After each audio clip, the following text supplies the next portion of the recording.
ஒரு நல்ல பேட்டரிய கண்டுபிடிக்கிறது சயின்ஸ்லயே ஒரு பெரிய சேலஞ்ச்.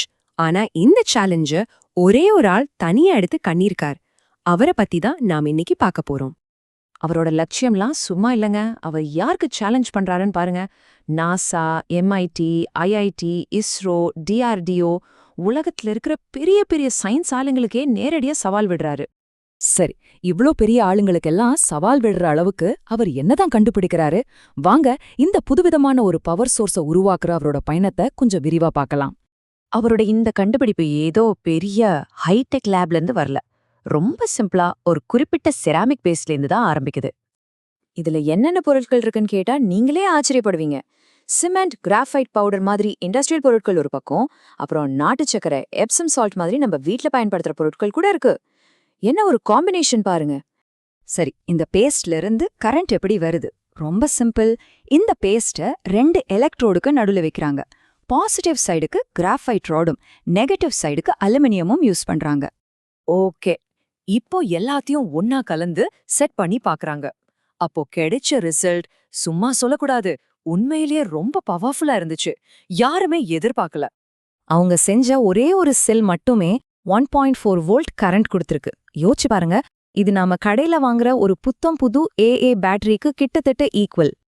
அது மட்டுமல்ல, இதே மாதிரி வெறும் 3 செல்ஸ ஒன்னா கனெக்ட் பண்ணப்போ கிட்டத்தட்ட 4 வோல்ட் அவுட்புட் கிடைச்சிருக்கு. சமையல்ல ஒரு செராமிக்ல இருந்து 1.5 வோல்ட் எடுக்கிறதுங்கிறது யாருமே கற்பனை பண்ணி பார்க்க முடியாத ஒரு விஷயம். அதனால கண்டுபிடிப்பாளருக்கு இது ஒரு பெரிய வெற்றியா தெரிஞ்சது. நாம ஏதோ ஒரு பெரிய விஷயத்தை நோக்கி போயிட்டு இருக்கோம்னு அவருக்கு ஒரு நம்பிக்கை வந்திருக்கு. ஆனா இங்கதான் ஒரு முக்கியமான விஷயம் இருக்கு. எந்த இன்ஜினியரை கேட்டாலும் சொல்லுவாங்க, ஒரு நல்ல பவருக்கு ஹை வோல்டேஜ் மட்டும் இருந்தா பத்தாது, அது கதையோட ஒரு பாதி தான். இத சிம்பிளா புரிஞ்சுக்கணும்னா ஒரு தண்ணி பைப்பை நினைச்சுக்கோங்க. வோல்டேஜ்ங்கிறது பைப்ல தண்ணி எவ்வளவு பிரஷரா வருதுங்கிறது மாதிரி. ஆனா ஆம்பியரேஜ்ங்கிறது அந்த பைப்ல இருந்து உண்மையில எவ்வளவு தண்ணி வெளியே வருதுங்கிற அளவு மாதிரி. இப்போ இந்த பேட்டரியோட உண்மையான பிரச்சனை என்னன்னு புரியுதா? அவங்களோட டார்கெட் 3 ஆம்ப்ஸ். ஆனா கிடைச்சது என்னவோ 0.003 ஆம்ப்ஸ் தான். அதாவது பிரஷர் செமையா இருக்கு, ஆனா வர்ற கரண்டோட அளவு ரொம்ப ரொம்ப கம்மி.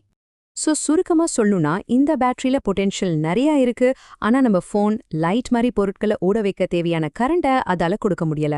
ஆனா இந்த பெரிய பிரச்சனை வந்ததால அவங்க முயற்சியை கைவிடல. இது அவங்களுக்கு ஒரு முடிவில்ல, தீர்க்க வேண்டிய ஒரு புதிர்.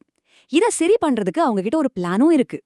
அடுத்து என்ன பண்ண போறாங்கன்னா, சின்ன ராடுக்கு பதிலா பெரிய பிளேட்ஸை யூஸ் பண்ணி சர்ஃபேஸ் ஏரியாவை அதிகப்படுத்த போறாங்க.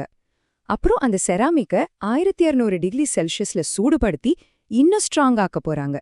இது கூட ஆம்பேரை அதிகப்படுத்துறதுக்காக 13 விதமான மெட்டல் ஆக்சைட்ஸை சேர்க்க போறாங்க.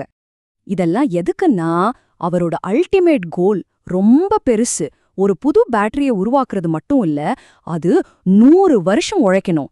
யோசிச்சு பாருங்க, ஒரு தடவை சார்ஜ் போட்டா 100 வருஷத்துக்கு நிக்கிற ஒரு பேட்டரி, அது நம்ம உலகத்தையே மாத்திடும் இல்லையா? வீட்ல செஞ்ச ஒரு சிம்பிள் பேஸ்ட்ல இருந்து இவ்ளோ பவர்ஃபுல்லான ஒரு பேட்டரி வரைக்கும் வந்த இந்த பயணம் நம்மள ஒரு முக்கியமான விஷயத்தை யோசிக்க வைக்குது. அடுத்த பெரிய எனர்ஜி கண்டுபிடிப்பு பெரிய பெரிய லேப்ல இருந்து வருமா, இல்ல இந்த மாதிரி தனியா ஒருத்தர் வேலை செய்யற ஒர்க் ஷாப்ல இருந்து வருமா?